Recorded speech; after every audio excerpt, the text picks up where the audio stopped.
যতক্ষণ পর্যন্ত আমার উম্মত না ঢুকবে কোন উম্মতের জান্নাতে ঢুকার কোনো অনুমতি নেই। সব ওয়েটিং রুমে বসে থাকবে।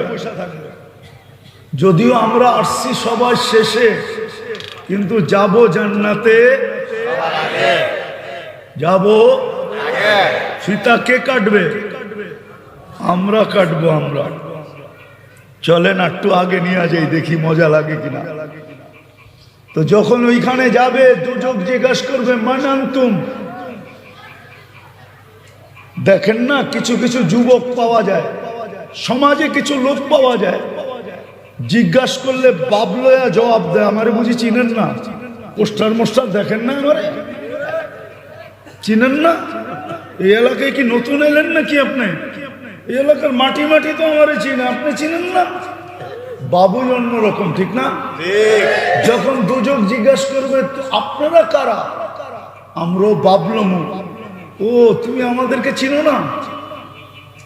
তখন জবাব দিবে নাহনু উম্মাতা মুহাম্মাদ, নাহনু উম্মা উখরিজাত লিন্নাস। চিনো না বুঝি?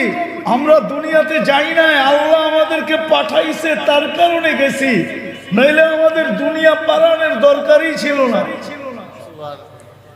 নাহনু খায়রা উম্মাহ, নাহনু উম্মাতুল কুরআন, নাহনু উম্মাতুম মারহুমা, নাহনু উম্মাতুল হাম্মাদুন, নাহনু আল্লাযী। আমাদেরকে চিনো না? মাসালুহুম ফিত তাওরাত ওয়া মাসালুহুম ফিল ইনজিল। শুনাইলে আরো 2 ঘন্টা লাগবে, শুনাইতে পারবো না, সময় কম। পরিচয় দেওয়ার পরে দোজক বলবে মাপ চাই। তোমাদের ধীরগতি আমার আগুনকে নিভাইয়া দিবে। তোমরা এইভাবে পার হবে কাইলা ইয়াশউর, এরকম দ্রুত গতিতে পার হবে যে খবরই না হয় কখন তোমরা পুলসিরাত পার করে চলে গেছো। ধীর গতিতে না। এই জন্য আল্লাহর রাসূল বলছে আমার কোন উম্মত বিদ্যুতের গতিতে পার হবে। হ্যাঁ হ্যাঁ, কেউ রকেটের গতিতে পার হবে, হাদিসে আছে এক এক গতিতে পার হবে না? নাই? হ্যাঁ মনে হয় নাই, আমি বানায় বলতেছি, ঠিক না? না আবার কালকে ফেসবুকে লেখা শুরু করবে, আর আল্লাহই জানে। এই উম্মত দ্রুত গতিতে পার হয়ে যাবে। ওই পারে যখন পৌঁছবে তো গার্ড অব অনার হবে ফেরেশতাদের। ওয়াসিকাল্লাযীনা তাকাউ রাব্বাহুম ইলাল জান্নাতি যুমারা হাত্তা ইযা জাউহা ওয়া ফুতিহাত আবওয়াবুহা ওয়া ক্বালা লাহুম খাযানাতুহা সালাম। ওই পারে ফেরেশতারা দাঁড়ায় থাকবে আর গার্ড অব অনার দিবে আর বলবে সালাম তিবতুম, সালাম সালাম। আরে বলেন না সালাম তিবতুম, বড় সুন্দর জীবন গড়া নিয়ে আসছো তোমরা, তোমরাই আমাদের সালাম পাওয়ার যোগ্য। কিন্তু ওরা জানে না সামনে কত বড় সালাম রয়ে গেছে, ওরা জানে না। আরো যখন আগে যাবে আর জান্নাতের গেটে যখন পৌঁছবে, আল্লাহর রাসূল যখন দরজা খোলাবে তো আল্লাহর রাসূল বলে ইস্তাকবিলুনি উম্মতি রব্বি। দরজা খুলতে দেরি, আল্লাহ এখানে উপবেষ্টিত থাকতে দেরি হবে না। আল্লাহ আমাদেরকে ইস্তেকবাল করবে, স্বাগত জানাবে। তারপরে আল্লাহ বলবে সালাম কাওলাম মির রাব্বির রহিম। লও আমার সালাম উদখুলুহা খালিদিন, চিরদিনের জন্য ঢোকো জান্নাতে। চাই ওই জান্নাত? হ্যাঁ হ্যাঁ। তাইলে বৃক্ষ তার ফলে পরিচয়, আমল দিয়া পরিচয় দিতে হবে। বিদায় যুবক, তোমার যৌবন ওই আমলের জন্য। যৌবন এই কাজের জন্য না যেটার ভিতরে তুমি লাগাইতেছ। যৌবন 14 তারিখের জন্য না, যৌবন 31st নাইটের জন্য না। হবে না, কথাগুলো বুঝেও আসবে না, দিলেও গাঁথবে না, আর আমল করার তৌফিকও মিলবে না। আর যত বেশি মনোযোগী হব পরিবেশটা যত নির্জুম হবে তত বেশি এই তিনটা জিনিস মিলবে। কথাগুলো বুঝে আসবে, দিলে গাঁথবে, আমল করার সুযোগ হবে। সত্য এটাই, প্রবাদ বাক্যটাই সত্য, যে বৃক্ষ তার ফলে পরিচয়।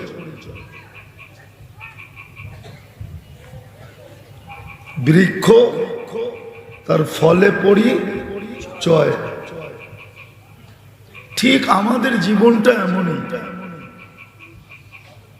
যে ছোট জীবনটা আল্লাহ আমাদেরকে দিচ্ছেন, আর শত ধরনের শ্রেষ্ঠত্ব দিয়া দিছেন। সব উম্মতকে যতটুকু না দিছেন, আমাদেরকে উম্মতে মুহাম্মদুর রাসূলুল্লাহ সাল্লাল্লাহু আলাইহি ওয়াসাল্লামকে এর চেয়ে কোটি গুণ বেশি দিছেন। আমি ছোট একটা উদাহরণ দেই। আপনি হয়তো শুনলে ভাববেন যে অমুক উম্মতকে তো 1000 বছর বয়স দিছেন। ঠিক আছে, তাইলে পরিশ্রমও 1000 বছরের করতে হয়েছে, তাই না? কি বলেন? কিন্তু আপনাকে যদিও বয়স কম দিছেন, কিন্তু মূল্য অনেক দিছেন। কতটুকু মূল্য দিছেন? যে 1000 বৎসরে যা কামাই না হইল, এক রাত্রে এর চেয়ে 6 গুণ বেশি হয়েছে। এক রাত্র 83 বৎসর। কত? হ্যাঁ, কত? 83 বৎসরের ভিতরে আবার 83টা লাইলাতুল কদর তো আছে। এখন 83-কে 83 দিয়া পূরণ দেন, দেখেন কত হয়। দেখেন পূরণ দিয়া 6,889 বৎসরের এবাদত মিলল এক রাত্রে। কয় রাত্রে? তো মূল্য আপনাকে বেশি দিল না যাকে 1000 বৎসর বয়স ছিল তাকে বেশি দিল? সে খাটছে কতদিন? আপনি খাটছেন কয় রাত্র? তাহলে আমার কথা ঠিক আছে তো? যুগ বিয়োগে মিলল তো? আগেরটা নিয়ে গেলাম না, আগেরটা নিয়ে গেলে বুঝে আসবে না।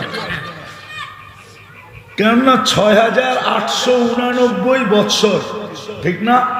প্রত্যেকটার ভিতরে তো আবার এক একটা লাইলাতুল কদর আছে, ঠিক না? ওটা হিসাব করলে আমাদের কম্পিউটারে আসবে না।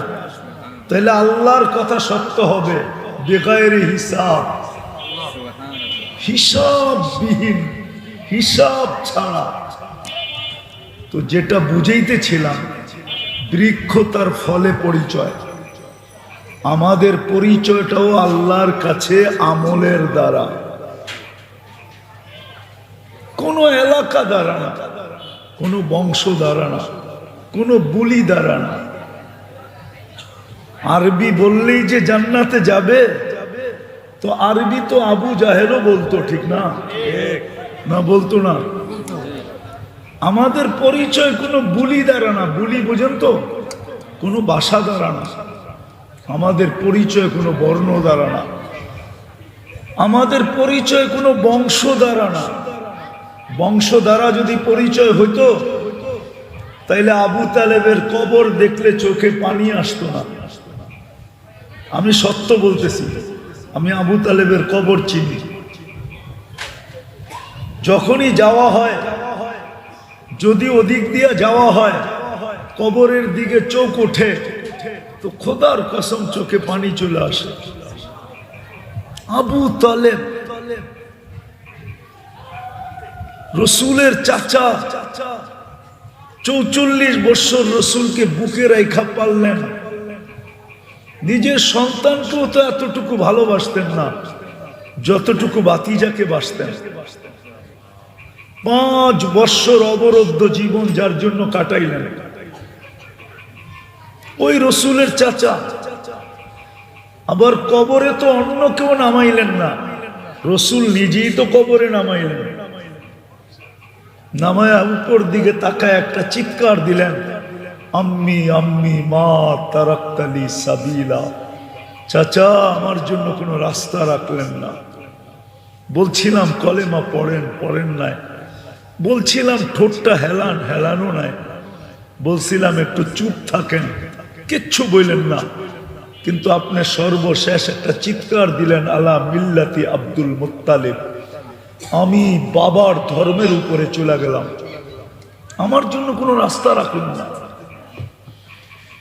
তো আমাদের পরিচয় কোনো বংশের দ্বারা না, কোনো বুলি দ্বারা না, কোনো বর্ণ দ্বারা না, কোনো পেশা দ্বারা না। খোদার কসম, দুনিয়ার কোনো বস্তু দ্বারা আমাদের পরিচয় না। যদিও আমরা পরিচয়গুলাকে খুব মূল্যায়ন করি, ফ্যামিলি পরিচয়, বংশ পরিচয়, যোগ্যতার পরিচয়, পেশার পরিচয়, সম্পর্কের পরিচয়, হাজারো পরিচয়কে আমরা মূল্যায়ন করি। কিন্তু আল্লাহর কাছে আমাদের কোনো পরিচয়ের মূল্য নাই। আল্লাহর কাছে শুধু আমাদের পরিচয় হলো বৃক্ষ, তার ফলে পরিচয়, শুধু আমলের পরিচয়। ঈমান তো মাতৃকোলেই দিয়া দিছিলেন, ঈমান তো জন্মসূত্রেই দিয়া দিছিলেন। নাইলে আপনি জন্ম নিতে দেরি, কানে আজান দিতে দেরি কেন হলো না? একামত দিতে দেরি কেন হলো না? प्यारा नबी, कितना प्यारा नबी, सारी दुनिया का है वो दुलारा नबी। उम्मती